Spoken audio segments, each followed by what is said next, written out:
हश्र तक डालेंगे हम पैदाइश मौला की धूम, हश्र तक डालेंगे हम पैदाइश मौला की धूम। मिसले फारस नजद के कले गिराते जाएंगे, खाक हो जाएं अधू जल कर मगर हम तो रज़ा, खाक हो जाएं अधू जल कर मगर हम तो रज़ा। दम में जब तक दम है जिक्र उनका सुनाते जाएंगे, दम में जब तक दम है जिक्र उनका सुनाते जाएंगे। आज का मौजू समाअत फरमा लें, हज की फजीलत व अहमियत। अब मैं बिला ताक़ीद दावत किताब देता हूँ मुमताज़ आलम-ए-दीन हज़रत अल्लामा मौलाना दिल मोहम्मद चिश्ती साहब को कि आप यहाँ माई के करीब तशरीफ़ लाएँ और अपने इल्मी तहकीकी और बसीरत अफरोज़ किताब से हमारे क़ुलूब व ज़हान को मुनव्वर फरमाएँ।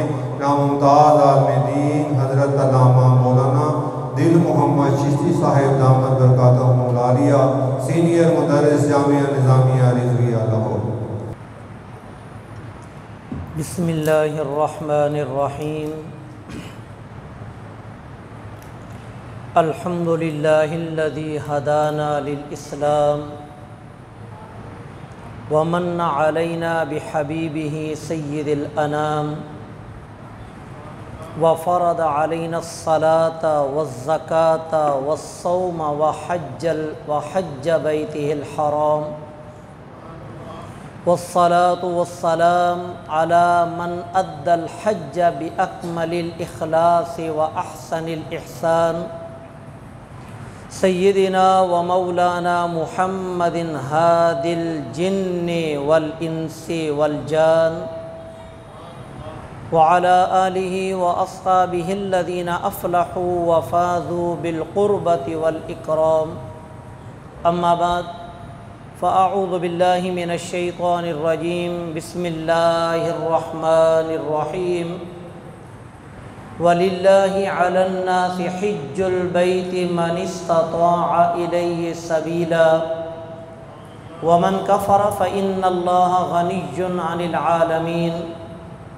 व फ़ी मक़ामिन आख़र व अतिम्मुल हज्ज वल उम्रता लिल्लाह। व फ़ी मक़ामिन आख़र व तज़व्वदू फ़इन्न खैरज़ ज़ादित तक़वा वत्तक़ूनि या उलिल अलबाब। सदक़ल्लाहु मौलानल अज़ीम व सदक़ रसूलुहुन नबियुल करीमुल अमीन। क़ालल्लाहु तबारक अस्मुहु फ़ी शानि हबीबिही इन्नल्लाहा व मलाइकतहु युसल्लूना अलन नबी या अय्युहल्लज़ीना आमनू सल्लू अलैहि व सल्लिमू तस्लीमा। अस्सलातु वस्सलामु अलैका या सय्यदी या रसूलल्लाह व अला आलिका व अस्हाबिका या सय्यदी या हबीबल्लाह।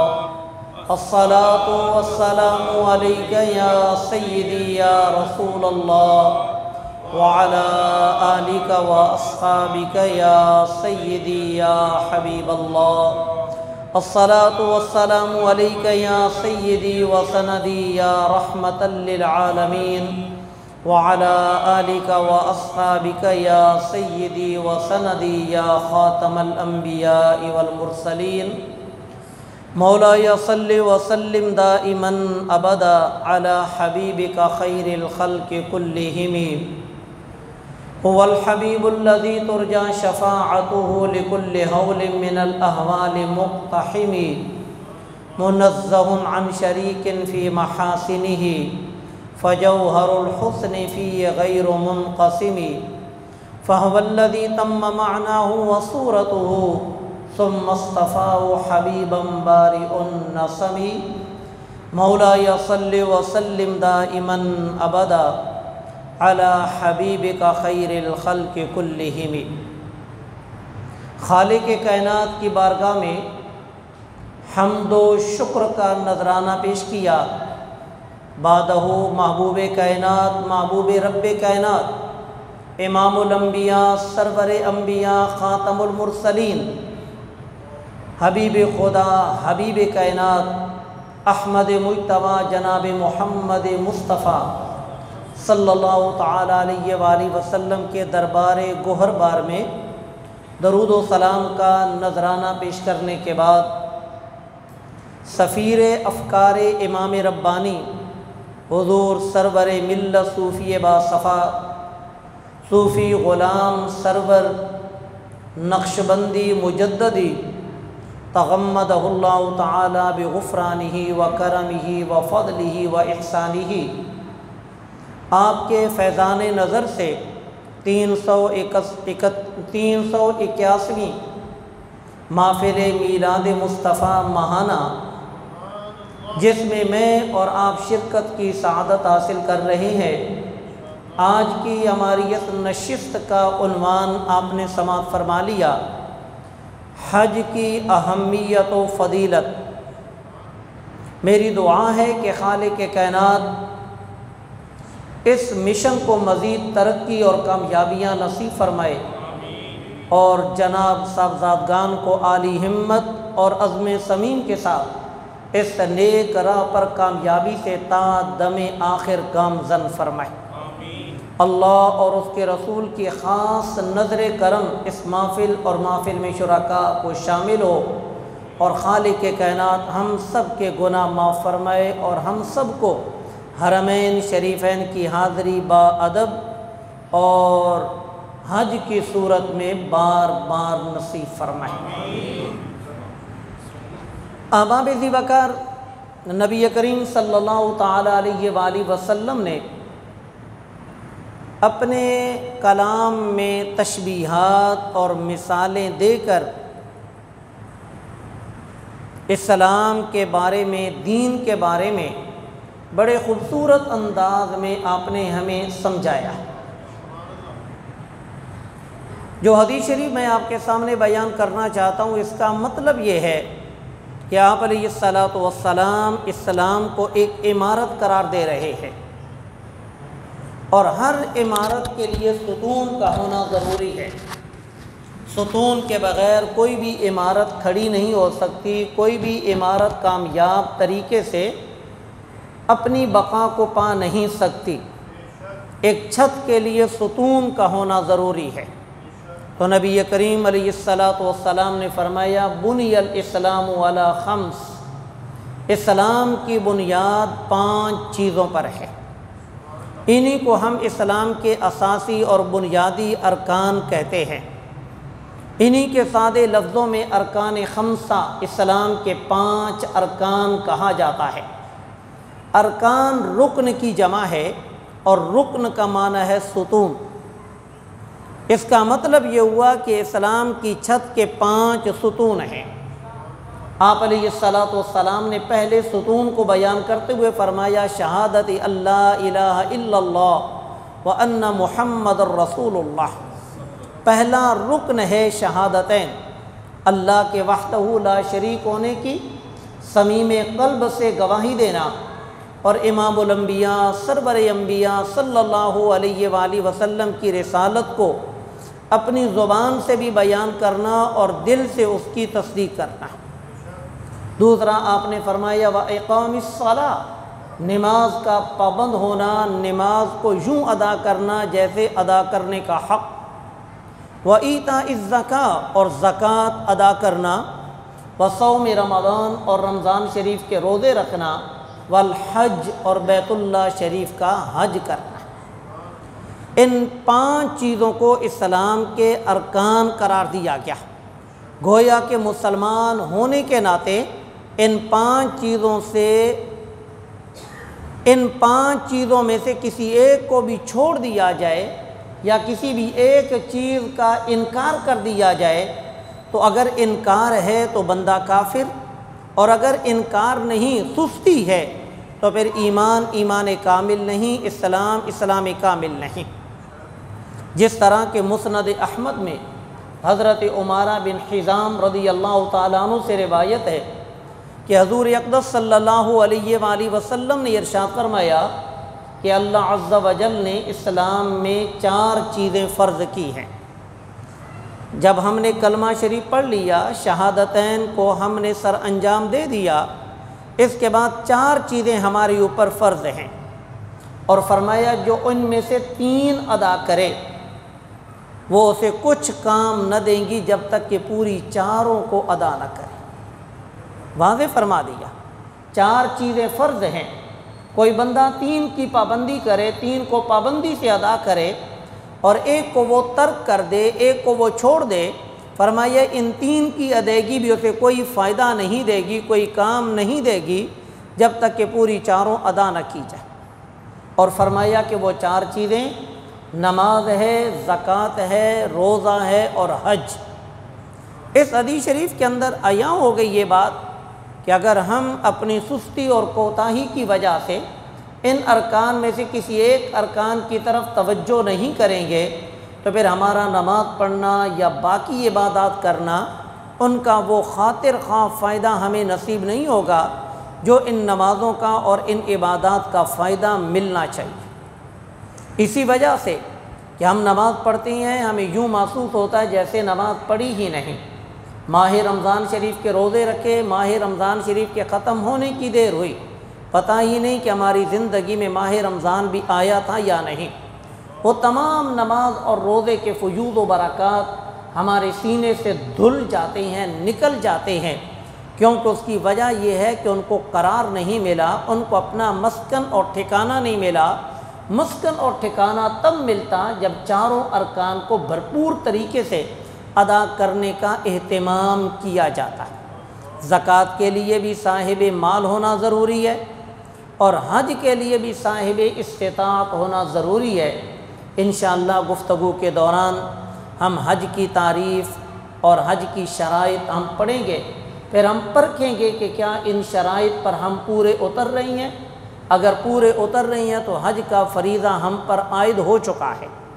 और याद रखिए कि हज फ़र्ज़ है, फ़र्ज़ का इनकार करने वाला काफिर और फ़र्ज़ को इनकार के बग़ैर बजा न लाने वाला वो गुनहगार है।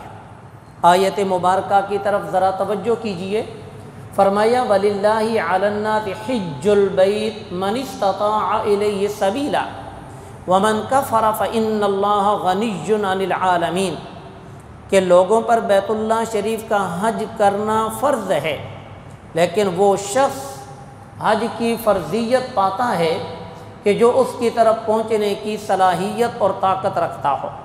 आगे फरमाया वमन कफ़रा, जिसने हज की फ़र्ज़ियत का इनकार किया तो अल्लाह का कोई नुकसान नहीं होगा। अल्लाह जहान तमाम जहानों से बेनियाज़ है। अब इस मन कफ़रा के तहत मुफस्सिरीन ने 2 बातें लिखी हैं। एक तो यह कि हज की फ़र्ज़ियत का ही इनकार कर देना, हज को रुकने इस्लाम न मानना, हज को इस्लाम का रुकन न मानना।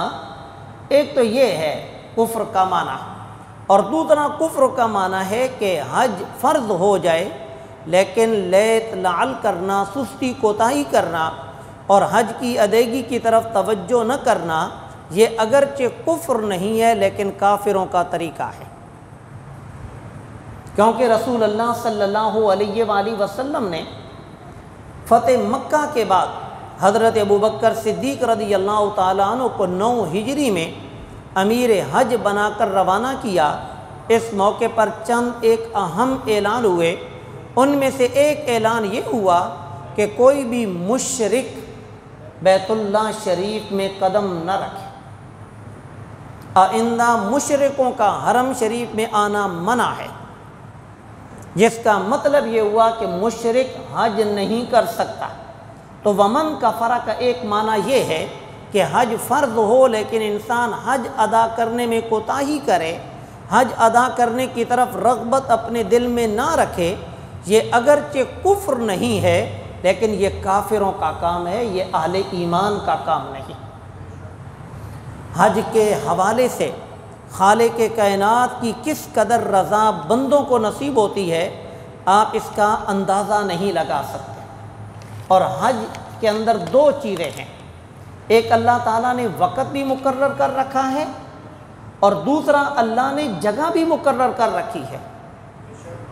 सफ़ा मरवा के दरमियान सई, खाने काबा का तवाफ़, मिना के अंदर कुर्बानी करना, अराफात के अंदर ठहरना, मुज़दलिफ़ा में वक़ूफ़ करना, और यहाँ जिस तरीके पर ये जगह मुतअय्यन हैं इसी तरीके पर वक़्त भी मुतअय्यन है।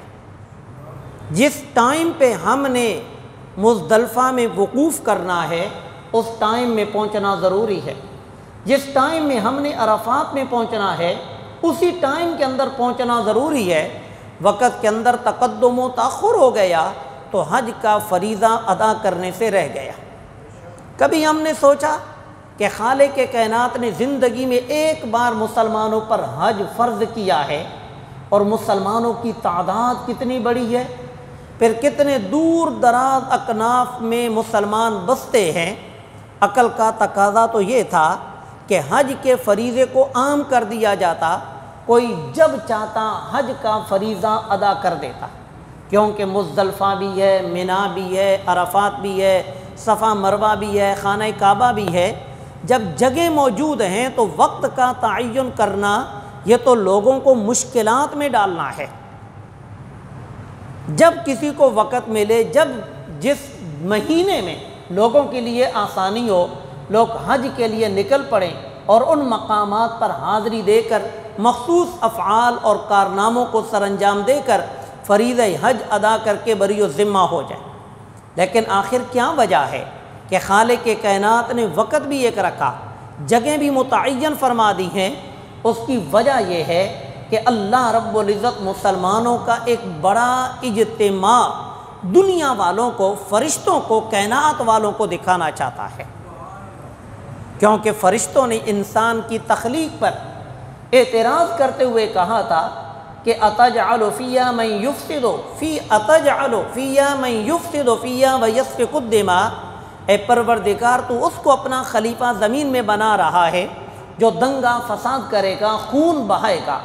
तो खालिक़ के कायनात इस मौके पर उन्हीं फ़रिश्तों को इन बंदों की गिड़गड़ाहट, तदर्रुअ, आजिज़ी और इनकिसारी और आहोज़ारियाँ और तौबा व इस्तिग़फ़ार की सदाएँ, लब्बैक अल्लाहुम्मा लब्बैक की सदाएँ फ़रिश्तों को सुनाकर, फ़रिश्तों को सुनवा कर ये कहता है, देखो ये वो लोग हैं जिनके बारे में तुम्हारा नज़रिया था कि ये फ़साद करेंगे, ये तो मेरी महब्बतों के हुसूल के लिए, मुझसे मग़फ़िरत और बख्शिश पाने के लिए ये जन्नत के उम्मीदवार बनकर यहाँ पर आए हैं।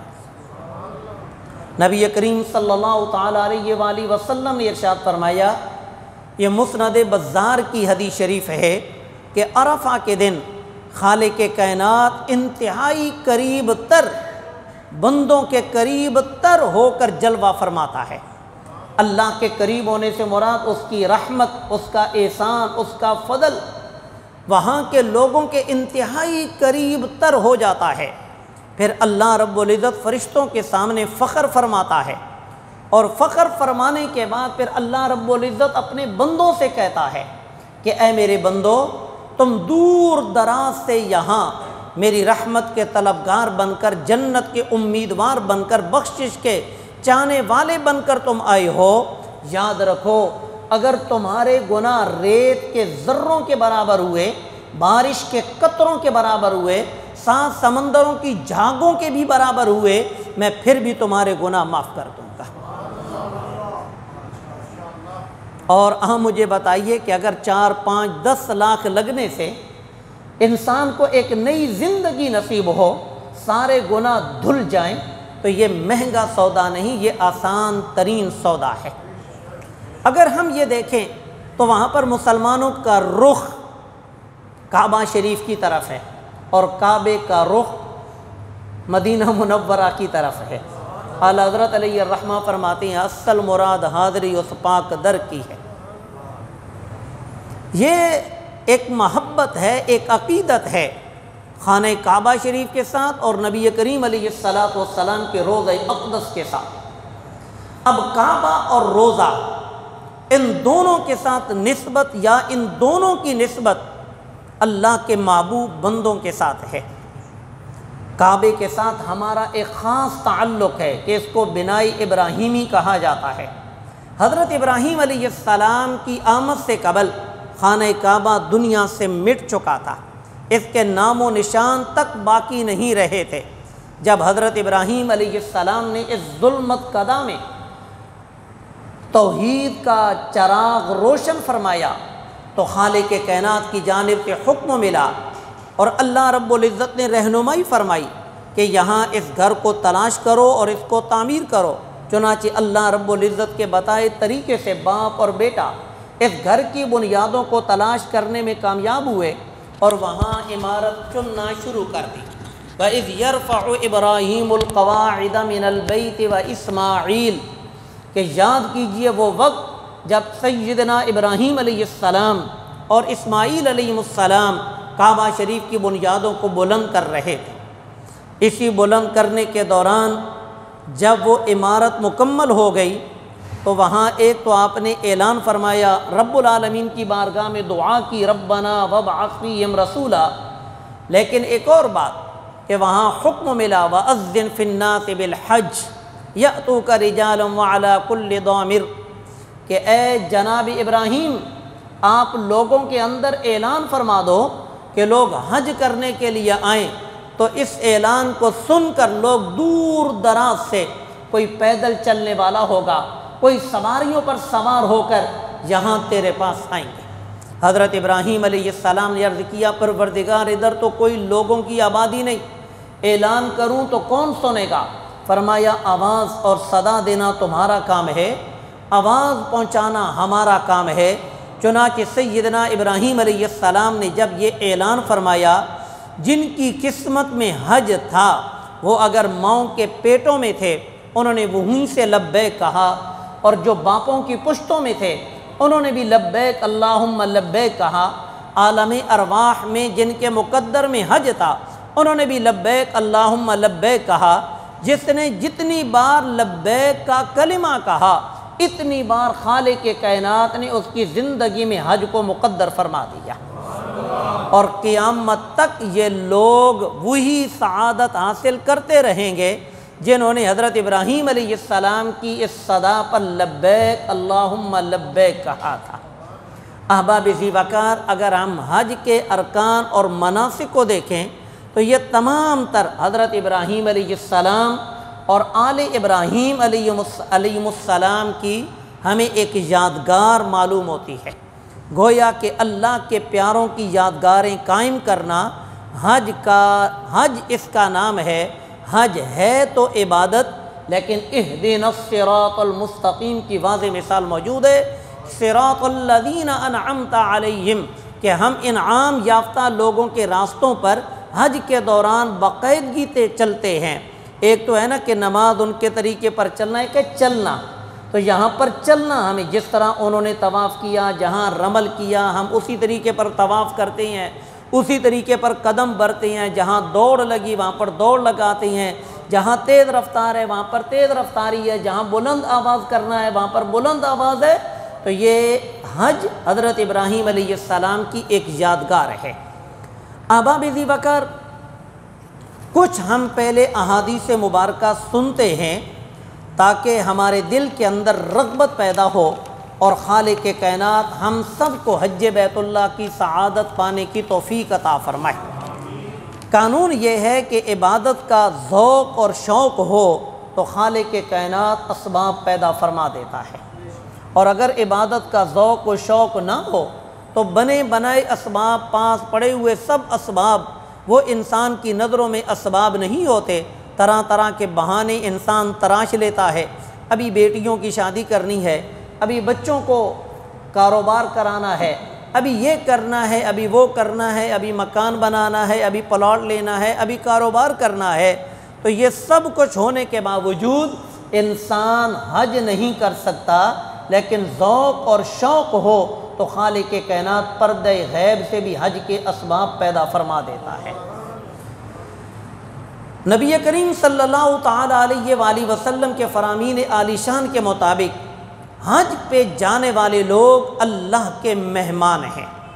इनको वफ़दुल्लाह, अल्लाह का वफ़द कहा जाता है, और इनकी दुआएं और इल्तिजाएं खालिक के कायनात कबूल फरमाता है। हज क्या है? साबिका तमाम गुनाहों से तौबा करके इंसान नेकियों के हुसूल की जानिब एक नए अज़म और वलवले के साथ एक नए सफ़र का आगाज़ करता है। हम इस चीज़ को ज़रा समझें कि हज क्या है। हम इतनी मशक्क़त उठाते हैं, इतनी तकलीफ़ उठाते हैं, पैसा खर्च करते हैं, तो हज का मकसद क्या है कि इंसान की ज़िंदगी में इनक़िलाब आ जाए, इंसान की ज़िंदगी में बिल्कुल तब्दीली आ जाए कि वो गुनाहों से किनारा कश हो जाए और नेकियों का दिल दादा बन जाए और अपनी ज़िंदगी में एक नए सफ़र का आगाज़ करके अपने आप को अल्लाह के मुकर्रब लोगों में शामिल फरमा लें। अहबाब-ए वक़ार, पहली हदीस शरीफ है, इसके रिवायत करने वाले हज़रत अबू हुरैरा रज़ियल्लाहु ताला अन्हु हैं और बुखारी शरीफ की ये हदीस है। हज़रत अबू हुरैरा रज़ियल्लाहु ताला अन्हु कहते हैं कि नबी करीम अलैहिस्सलातु वस्सलाम से पूछा गया, या रसूल अल्लाह, अय्युल अमाल अफ़ज़ल, तमाम अमाल में से अफ़ज़ल अमल कौन सा है? आप अलैहिस्सलातु वस्सलाम ने फरमाया, अल ईमान बिल्लाहि व रसूली, अल्लाह और उसके रसूल पर ईमान लाना ये सबसे अफ़ज़ल अमल है। फिर अर्ज़ किया सहाबा किराम ने, या रसूल अल्लाह सल्लल्लाहु अलैहि वसल्लम, सुम्मा माज़ा, फिर इसके बाद कौन सा अमल है जो ज़्यादा फ़जीलत रखता है?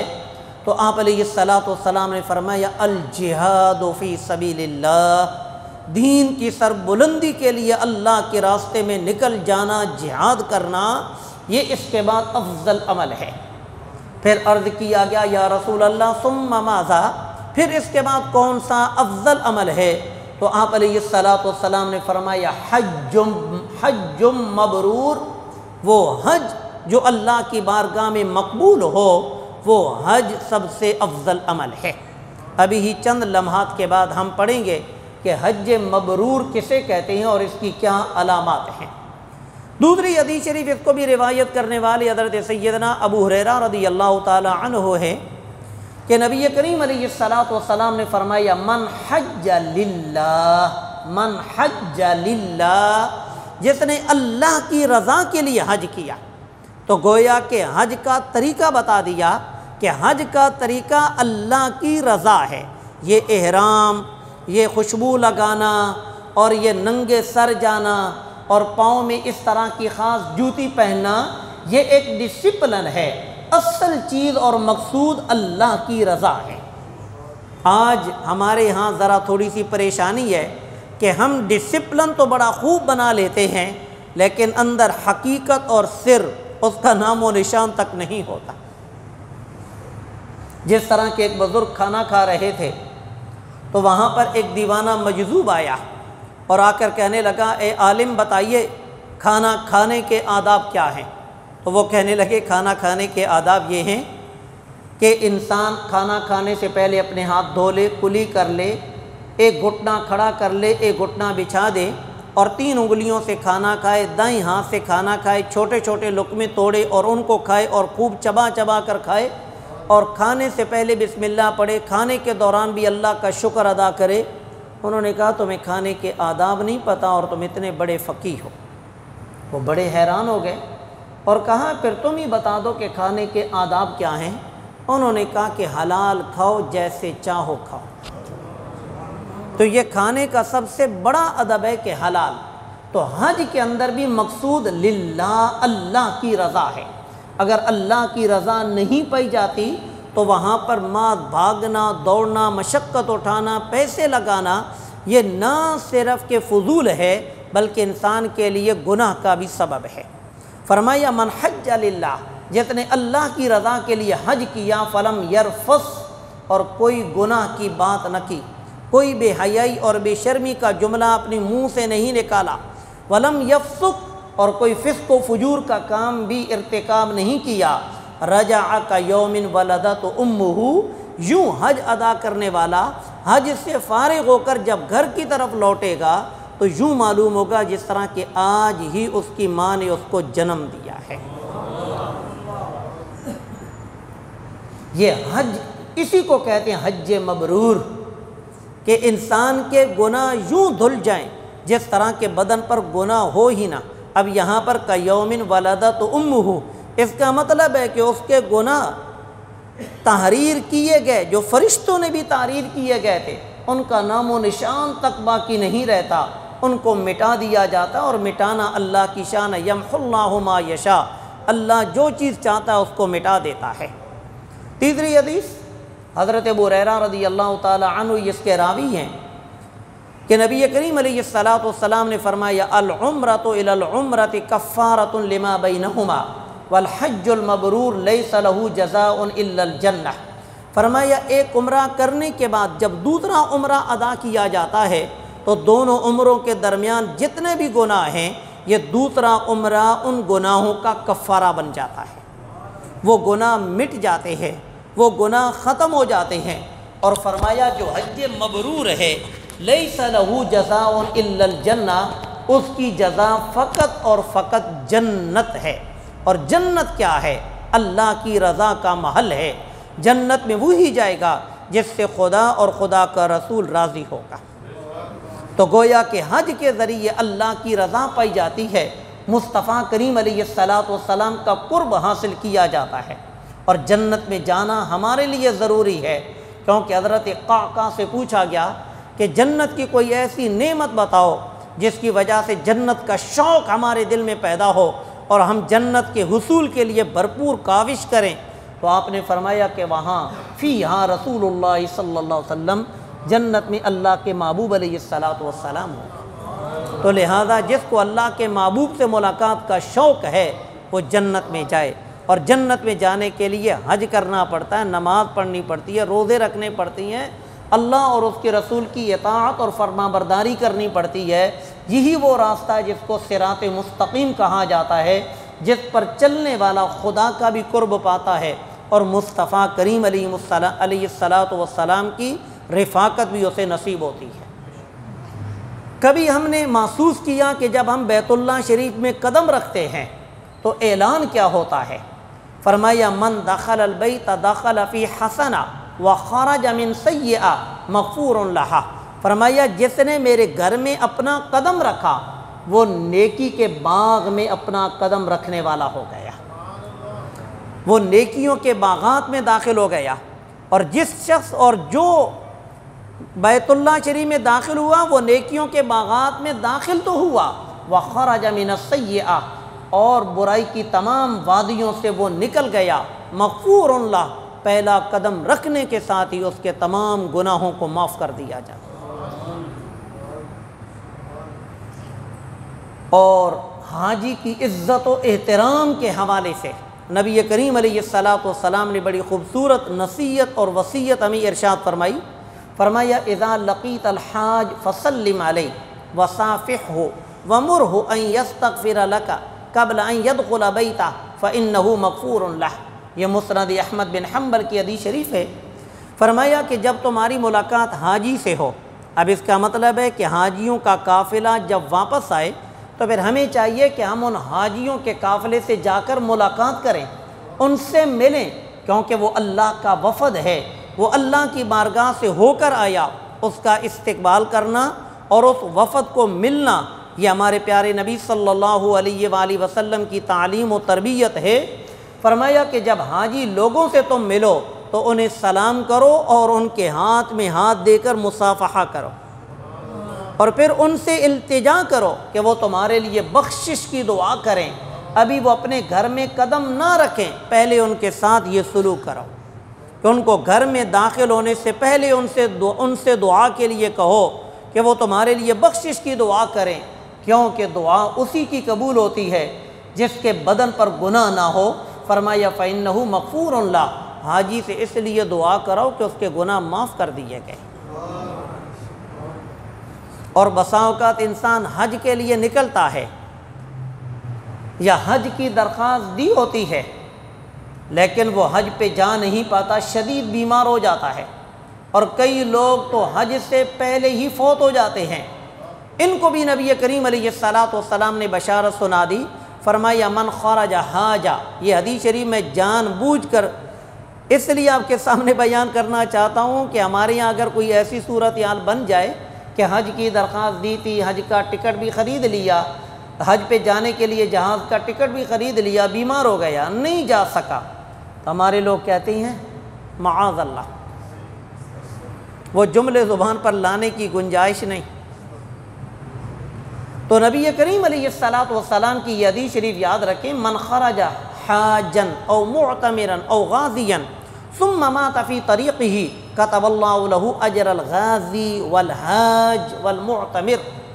फरमाया कि जो हज के इरादे से घर से निकला या उम्रा के इरादे से घर से निकला या जिहाद के इरादे से घर से निकला, फिर वो अपने रास्ते में ही मर गया, फौत हो गया, तो अल्लाह ताला उसके लिए गाजी का अजर लिख देगा, उम्रा करने वाले का अजर लिख देगा और हज का कामिल सवाब अता फरमा देगा।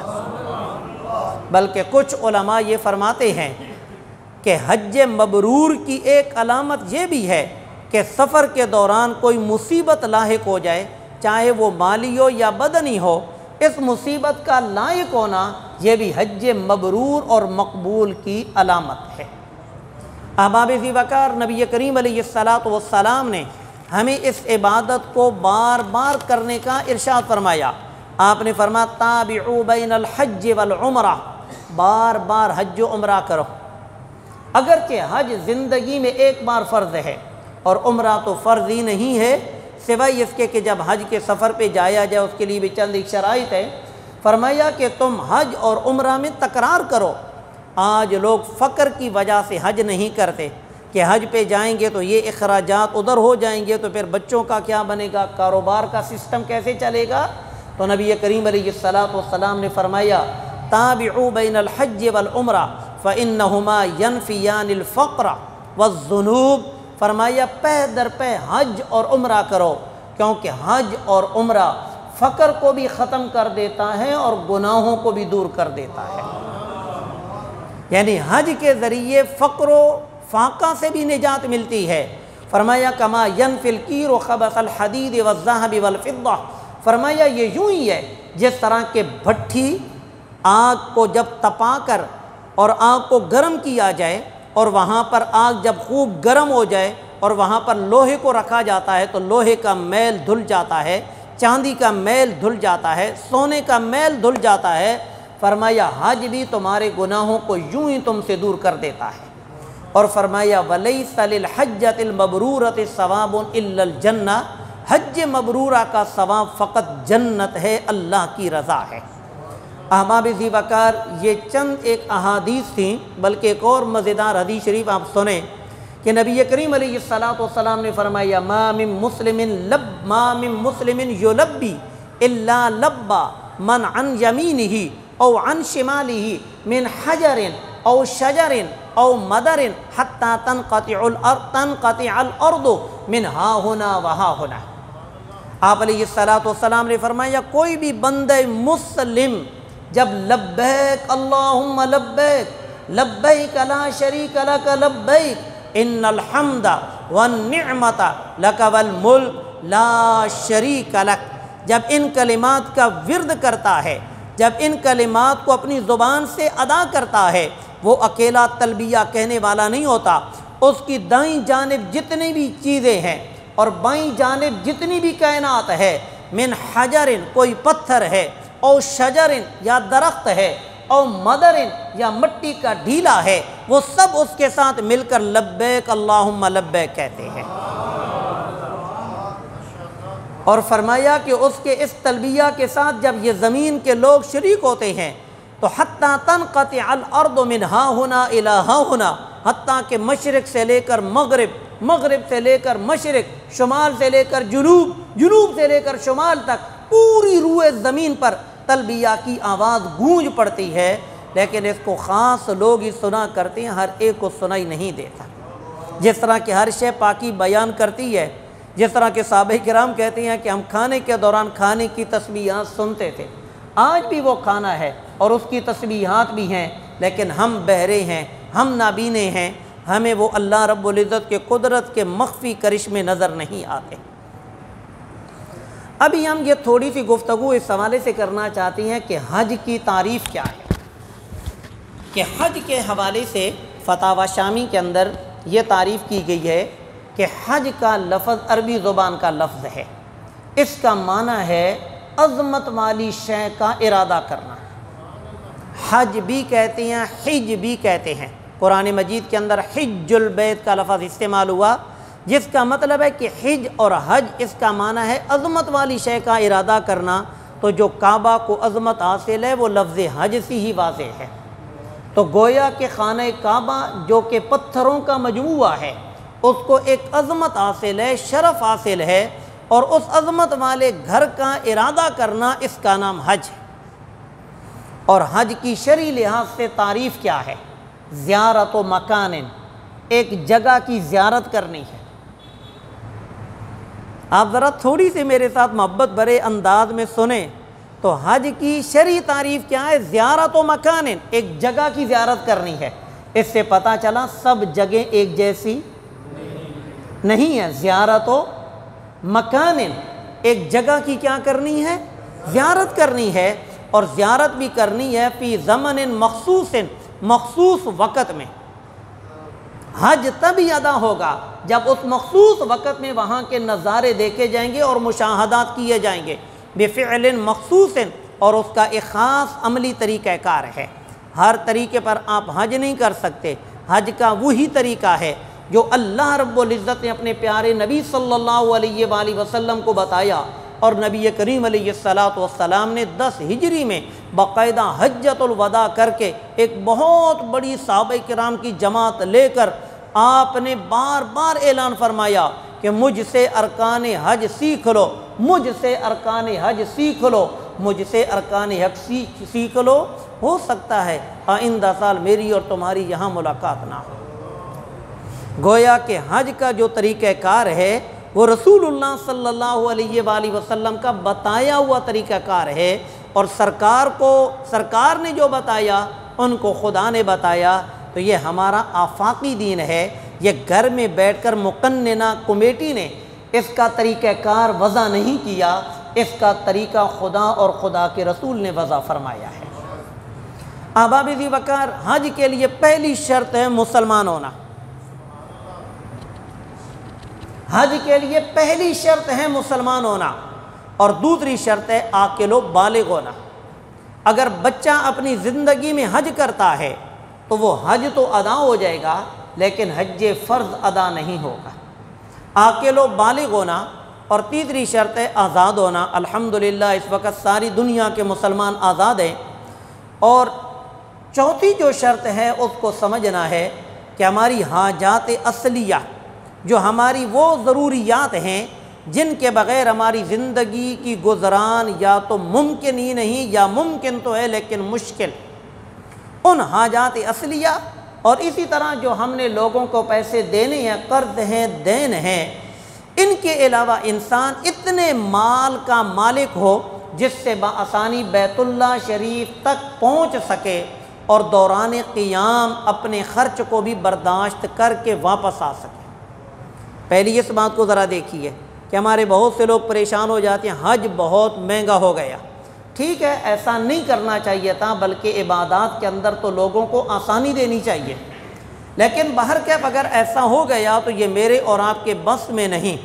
तो नबी करीम सल्लल्लाहु तआला अलैहि वसल्लम के फ़रामीन के मुताबिक और कुरान मजीद के वाज़ेह इरशाद के मुताबिक हज उस पर फ़र्ज़ है मन इस्तताअ इलैहि सबीला, जो उस तक पहुँचने की सकत रखता हो। और पहुँचने की सकत को उलमा ने यूँ बयान फरमाया कि उसके पास इतना माल हो कि हाजात असलिया से भी अलावा हो, कर्ज़ और देन के भी अलावा हो, और इतना वो माल हो कि वो अपने काबा शरीफ तक पहुँचने तक और वहाँ रहने से लेकर वापस आने तक अपने तमाम अखराजात बर्दाश्त कर सके, तो तब उस पर हज फ़र्ज़ है। और साथ ये भी शर्त है कि उसके ज़ेरे किफ़ालत जितने भी लोग हैं वापस आने तक उनके भी ख़र्च का इंतज़ाम कर सके, तो तब उस पर हज फ़र्ज़ है।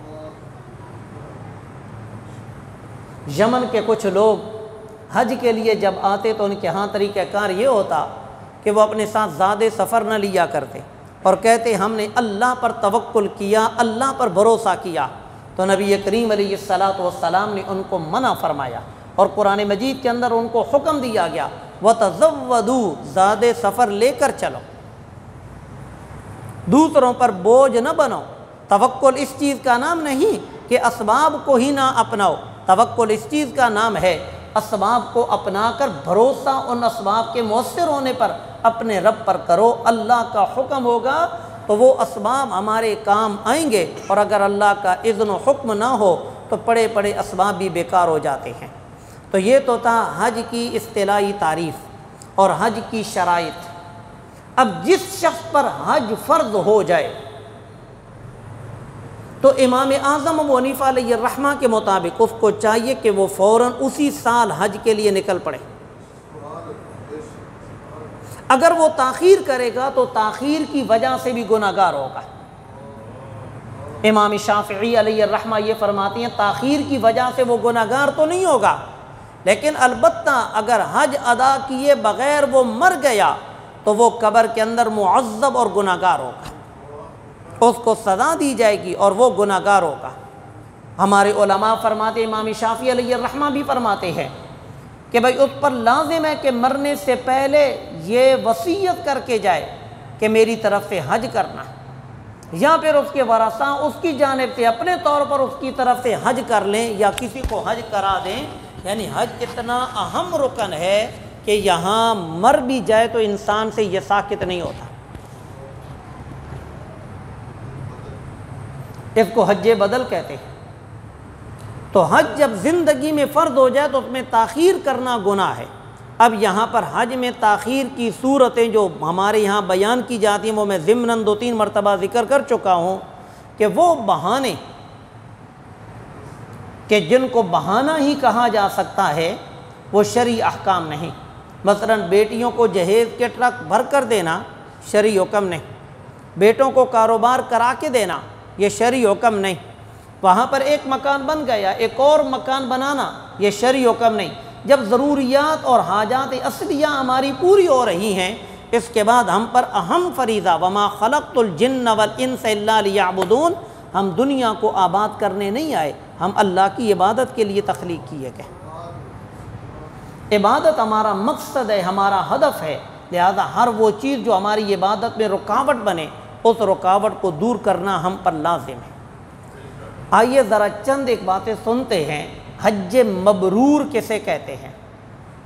हदीस शरीफ में जिसको हज मबरूर कहा गया, हज मकबूल कहा गया, जिसके बारे में फरमाया कि उसका बदला सिवाय जन्नत के और कुछ नहीं, यानी हज मबरूर का बदला जन्नत ही जन्नत है।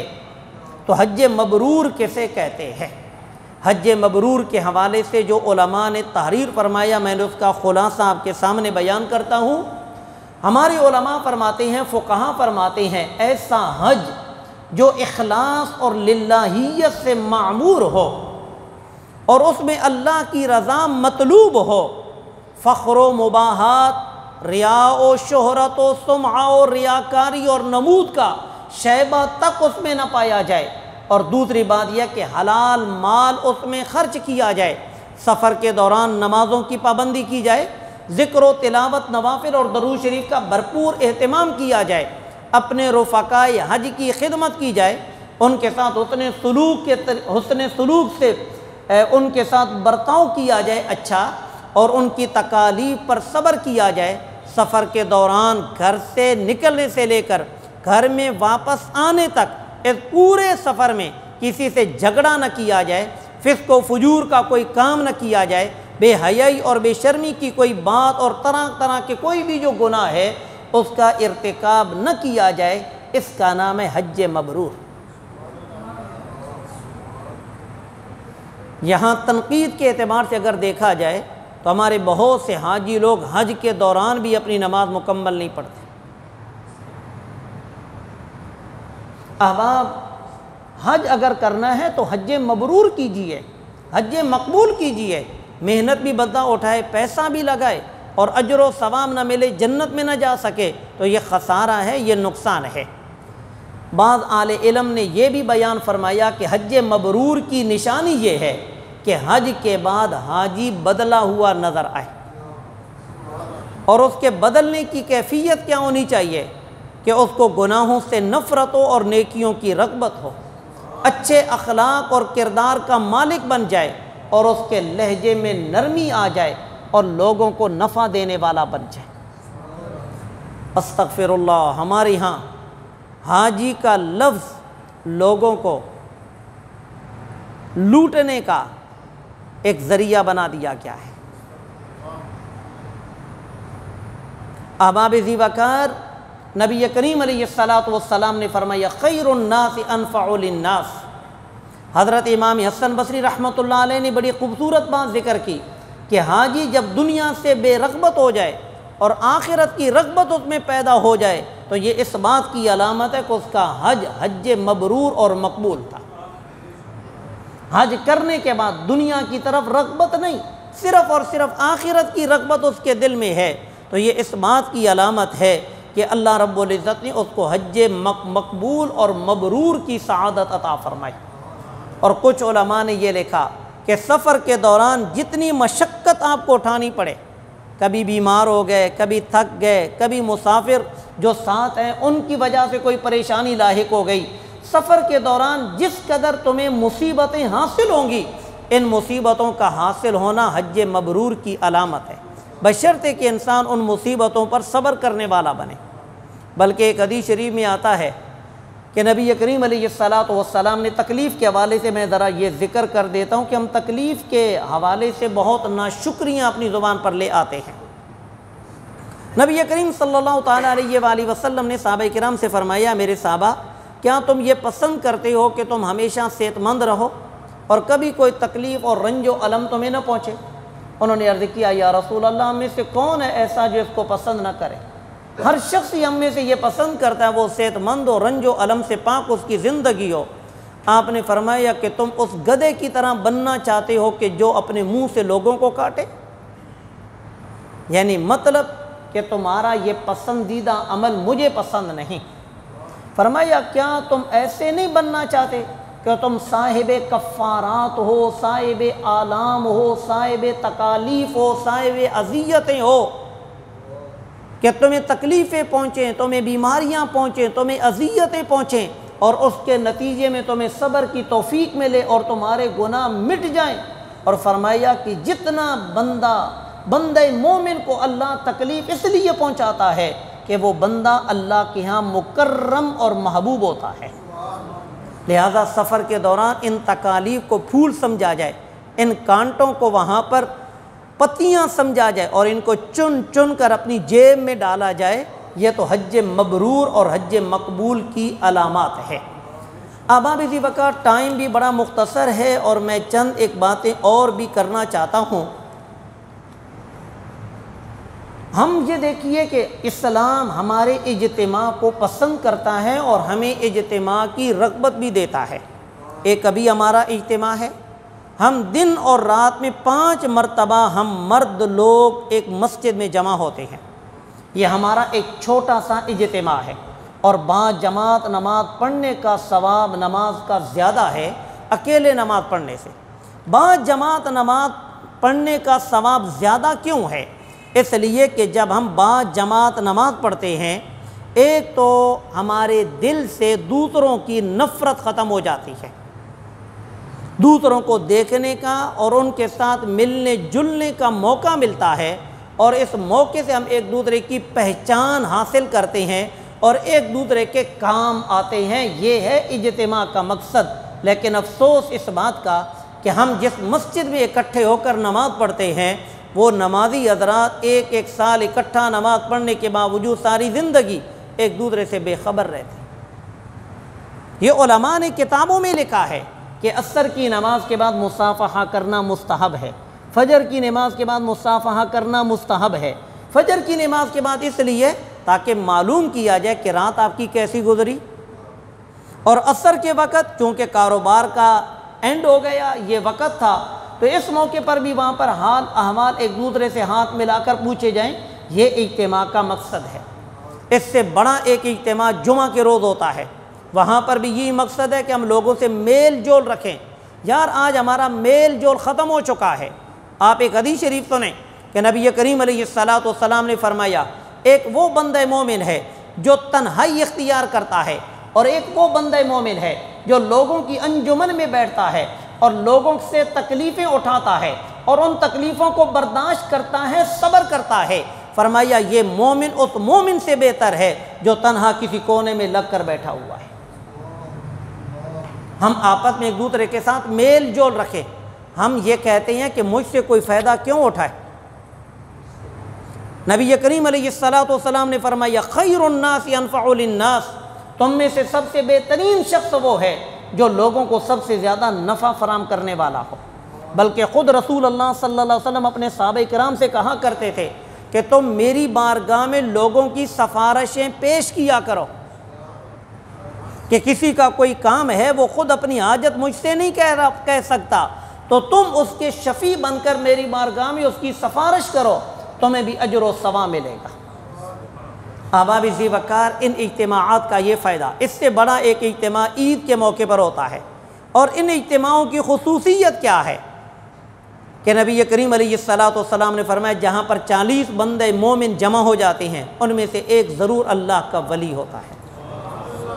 इसी वजह से नमाज जनाजा में भी इज्तिमाई सूरत इख्तियार की जाती है। लेकिन सबसे बड़ा इज्तिमा वो हज के मौके पर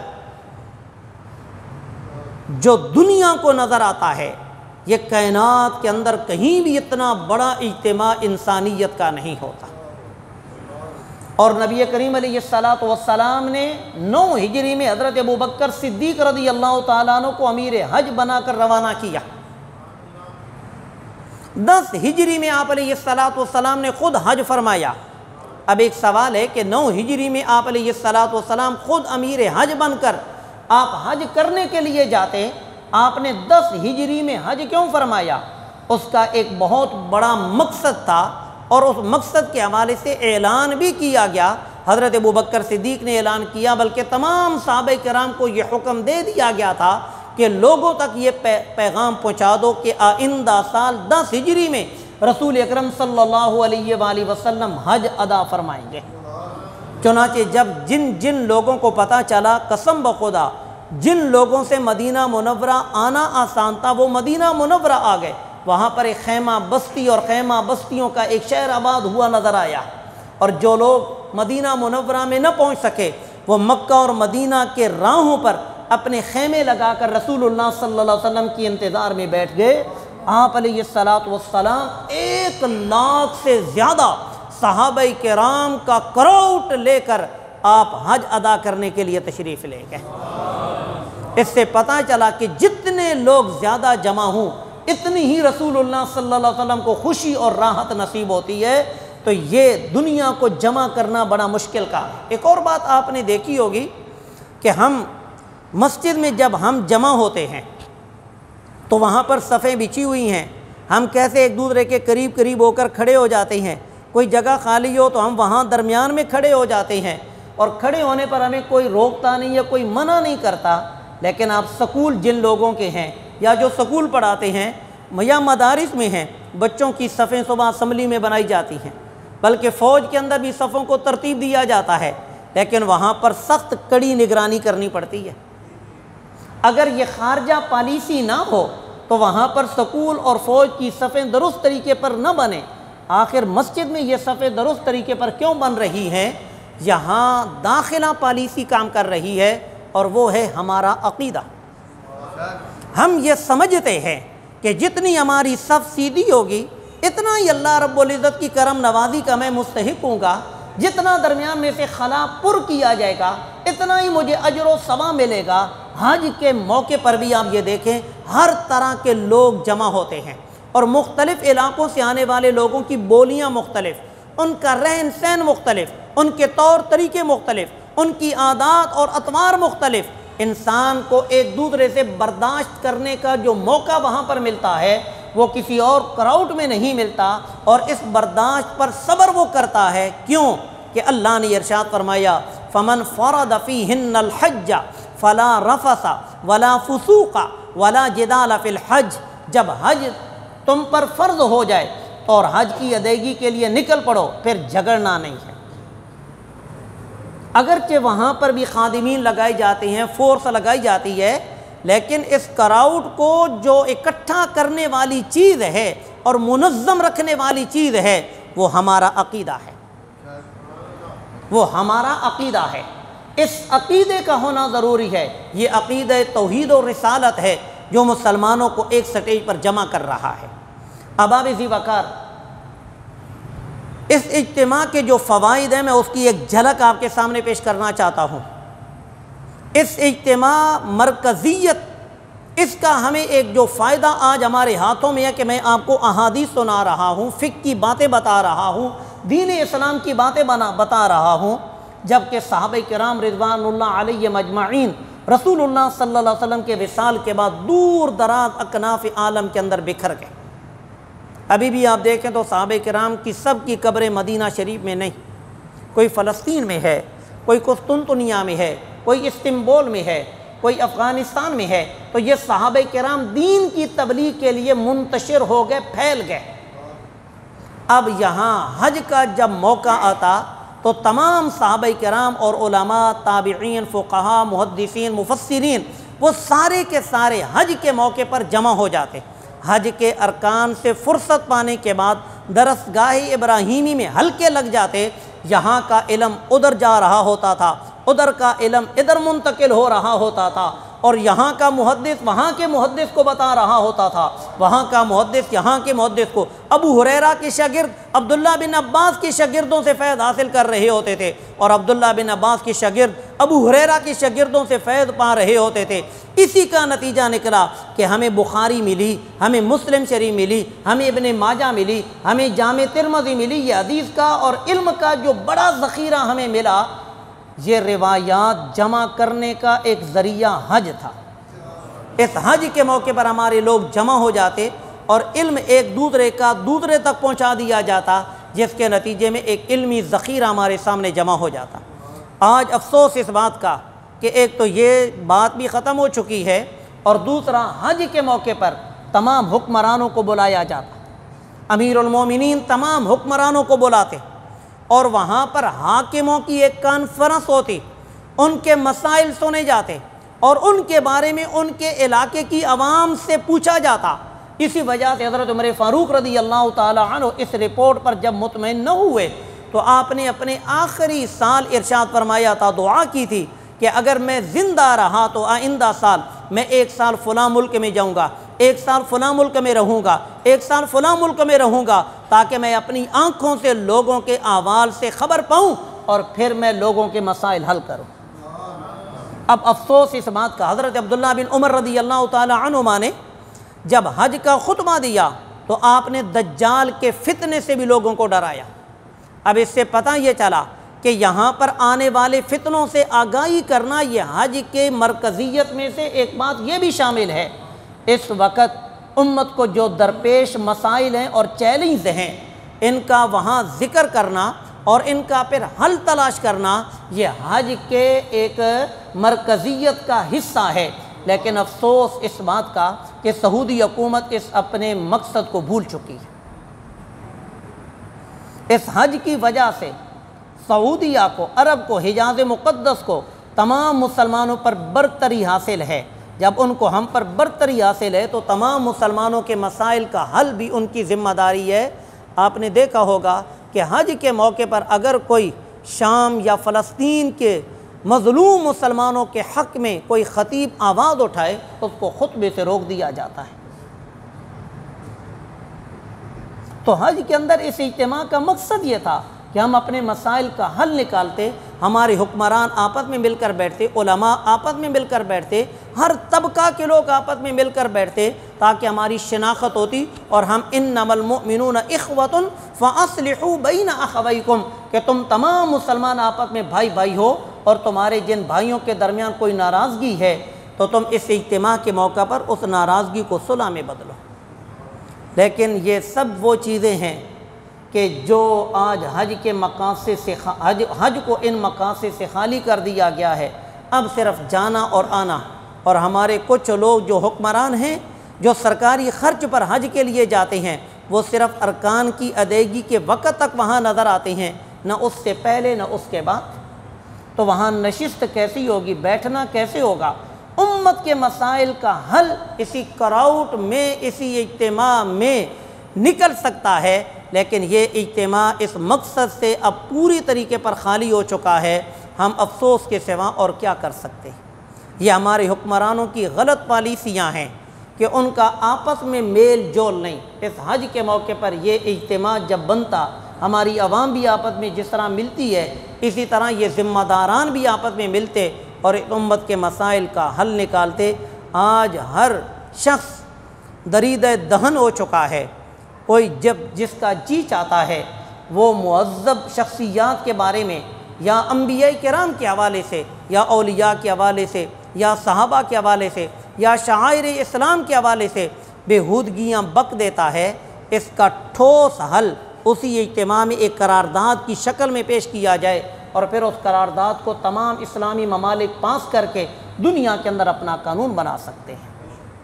अब आप इसी वक़्त बातें तो बहुत हैं, लेकिन इसी पर ही इक्तिफ़ा करता हूँ कि अल्लाह रब्बुल इज़्ज़त हमें हज का मकसद पूरा करने की तौफ़ीक अता फ़रमाए।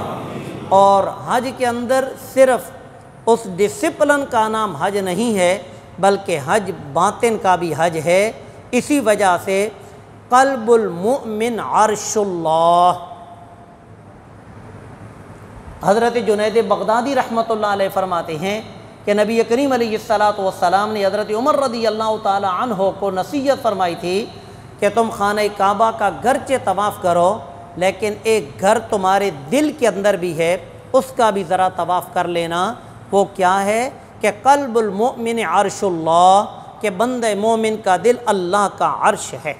हज़रत मुजद्दिद अल-फ़िसानी शेख अहमद सरहंदी अलैहिर्रहमा फरमाते हैं कि खालिक के कायनात, ये मकतूबात रब्बानी में ये हदीस शरीफ दर्ज है कि आपने ये ज़िक्र किया कि नबी करीम अलैहिस्सलातु वस्सलाम ने फरमाया कि अल्लाह ताला इरशाद फरमाता है कि मैं किसी भी जगह पर समा नहीं सकता, लेकिन एक बंदे मोमिन का दिल है जहाँ मैं समा जाता हूँ।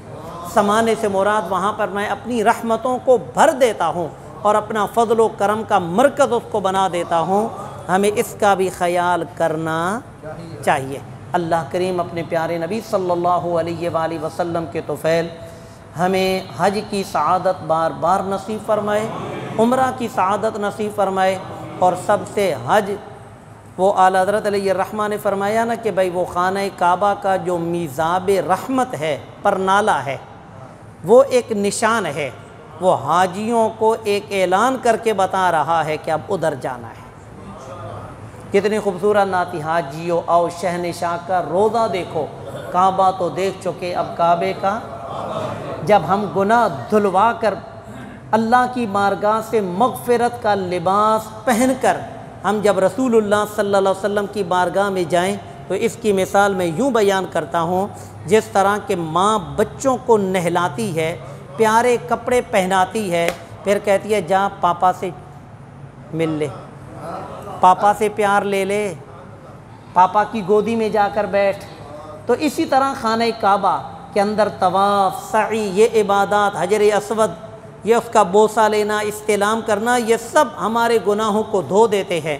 जब गुनाह धुल जाते हैं तो खाने काबा आवाज़ देता है अब उजले बदन के साथ उजले नबी की बारगाह में हाज़िर हो जा। व आखिर दावा यानी अल्हम्दुलिल्लाहि रब्बिल आलमीन।